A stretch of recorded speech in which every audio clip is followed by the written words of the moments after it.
बेलासि समाव जोङो बड'फा हाउसनिफ्राय नोंथांमोननि गेजेरजों दिनैनि दिना 12 मे आरो बे दिनावहाय जोंहा बड'लेण्ड सोमावसारनायनि गिबि आइजो मुंख्लं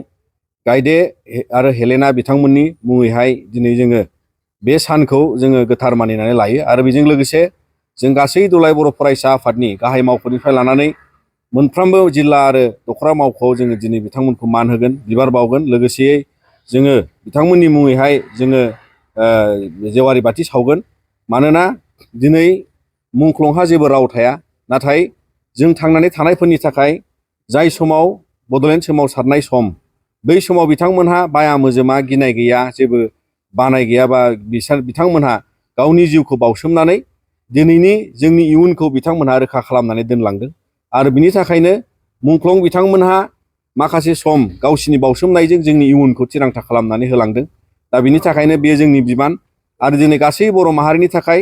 बे सानै गिबि आइजो मुंख्लं हिसाबै जोङो बिथांमोनखौ अराय गासै बयबो जाय आइजो बिथांमोनहा बड'लेण्ड सोमावसारनाय आरो बेजों लोगोसे जाय मुंख्लं बिथांमोनहा सोमावसारनायाव जिउ बावसोमलांबाय बिथांमोन बयनिसिमबो जोङो दुलाय बर' फरायसा आफादा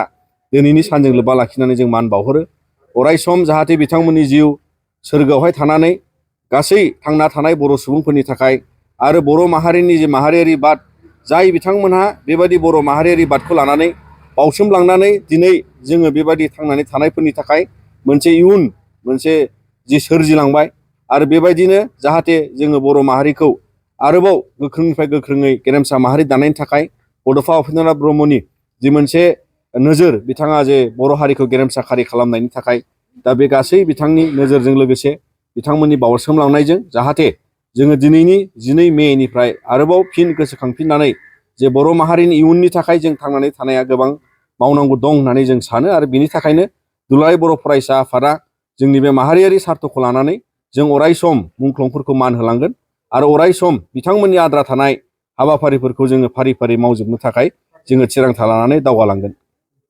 गोजोनथाव खौरां नोंथांमोननि थाखाय लानानै फैदों एमआरएम मेम'रियेल हस्पिटालाव गोबां बेमार फाहामथाय होनायनि खाबु।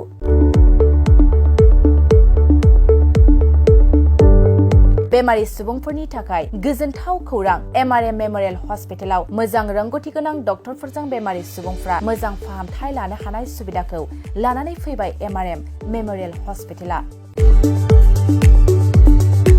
क'क्राझार सहरनि पुलिस पइन्ट आरो अमश्री हटेलनि साखाथियाव थानाय बयजोंबो मिथिसार जानाय एमआरएम मेम'रियेल हस्पिटाला गोबां फेसिलिटिस खाबुफोर फोसावदों। एमआरएम मेम'रियेल हस्पिटालनि फेसिलिटिफ्रानो जाबाय critical care medicine emergency medicine paediatrician pathologist general medicine diabetologist OBS and gyno cardiology general surgeon neuro surgery advance laparoscopic ENT surgery department ophthalmologist surgical gastroenterologist neuro psychiatry onco surgery department dermatologist orthopaedics residential medical officer inter facility unit physiotherapy radiologist histopathological department urologist emergency department CT scan x ray pathology department vaccinator department आरो MRM memorial हस्पिटालाव 24 घन्टा जेब्लाबो खुलाय थागोन। लांलाय लाबोलायनि एम्बुलेन्सनि सुबिदायाबो 24 घन्टा थागोन। गोबां मिथिनो थाखाय नैबे 9854081948 93655020048